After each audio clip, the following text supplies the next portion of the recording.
അപ്പൊ ഇന്ന് നമ്മൾ കണ്ടവിടെ ഭയം ഭക്തി ബഹുമാനം കമാല സംഭവത്തിന് ശേഷം ദിലീപിന്റെ ഒരു ഹൈപ്പ് വന്ന ചിത്രം. ഇവിടെ തന്നെ ടീസർ വന്നപ്പോൾ തന്നെ ഞാൻ കരുതുന്നത് പടം തിയേറ്ററിൽ മിസ്സാക്കരുത്. ഒന്നാമത്തെ കാരണം ദിലീപിനെ ഈ അടുത്തൊന്നും ഇത്രയും എനർജറ്റിക് ആയിട്ട് ഒരു പെർഫോമൻസ് കണ്ടിട്ടില്ല. പുള്ളിയുടെ ഈ അടുത്തുള്ള പടങ്ങളിൽ മൊത്തം പുള്ളി ഷോ മൂവായിട്ട് മുഖത്ത് ഭയങ്കര ടെൻഷനൊക്കെ അടിച്ച് കോമഡി പറഞ്ഞാലും നമുക്കത് രസിക്കാതെ വരിക. പിന്നെ രണ്ടാമത്തെ കാരണം വിനീത് ശ്രീനിവാസൻ. പുള്ളിയുടെ ഈ ടൈപ്പ് റോളുകൾ എനിക്ക് ഭയങ്കര ഇഷ്ടം. ടീസറിന്റെ അത്രയും എനിക്ക് രസിച്ചില്ല. എനിക്ക് ട്രെയിലർ ഒരു ആവറേജ് ട്രെയിലറായിട്ട് മാത്രമേ എനിക്ക് തോന്നുള്ളൂ. പക്ഷെ ആ ട്രെയിലറിന്റെ അവസാനത്തെ കുറച്ച് ഭാഗം നമ്മുടെ ലാലേട്ടന്റെ എൻട്രി കാര്യങ്ങളൊക്കെ നമുക്ക് ഒരു പ്രത്യേക ഒരു വൈബായിരുന്നു ആ ട്രെയിലറിന്. അപ്പൊ അതുകൂടി കണ്ടപ്പോ എന്തായാലും ഫസ്റ്റ് ഡേ തന്നെ പോവാന്നുള്ള തീരുമാനത്തിലേക്ക് എത്തി. പടത്തിലേക്ക് വരുമ്പോ പടം ലോജിക്കൊന്നും കൂടാതെ ഒരു 2.5 മണിക്കൂർ അടിച്ചു പൊളിച്ച് കാണാൻ പറ്റിയ ഒരു സിനിമ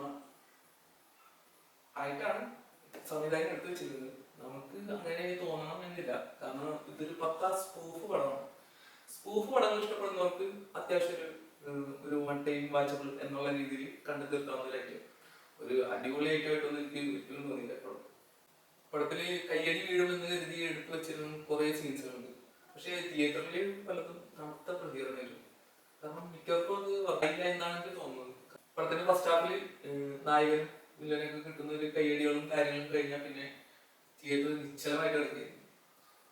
ഒരു ഇന്റർവെൽ ഫൈറ്റ് വരുന്നത് ആ സീൻ വന്നപ്പോഴാണ് പിന്നെ ഒരു ഓളം വന്നത്. ഒരു ഓക്കെ ഫസ്റ്റ് ഹാഫ് കഴിഞ്ഞ് സെക്കൻഡ് ഹാഫിലേക്ക് വന്നപ്പോ നമ്മുടെ ധ്യാൻ ശ്രീനിവാസന്റെ എൻട്രി, പിന്നെ ധ്യാൻ ശ്രീനിവാസനും വിനീത് ശ്രീനിവാസനും തമ്മിലുള്ളൊരു കോംബോ സീൻസ്, കുറച്ച് ഡയലോഗുകൾ അങ്ങോട്ടും പറഞ്ഞുള്ള കാര്യങ്ങൾ, പിന്നെ നമ്മുടെ ലാലേട്ടന്റെ എൻട്രി, അങ്ങനെ കുറച്ചൊക്കെ ആയിട്ട് ഫസ്റ്റ് ഹാഫിനെയും നല്ലൊരു സെക്കൻഡ് ഹാഫായിട്ട് പടം പോകും.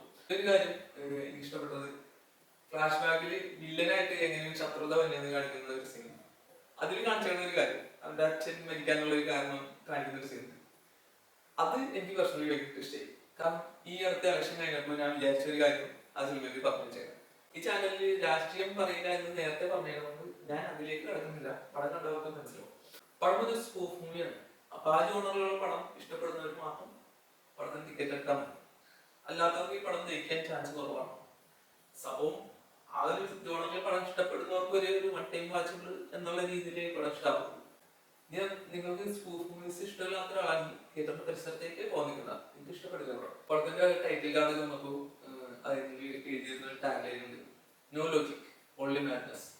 കറക്റ്റ് ആണ് പടത്തിന് കിട്ടുന്നത്. നിങ്ങൾ കാണാൻ ഉദ്ദേശിക്കുന്നുണ്ടെങ്കിൽ നിങ്ങൾ തിയേറ്ററിൽ കാണണം.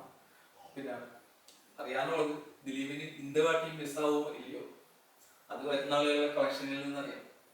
അപ്പോ സന്ധിക്കും വരെ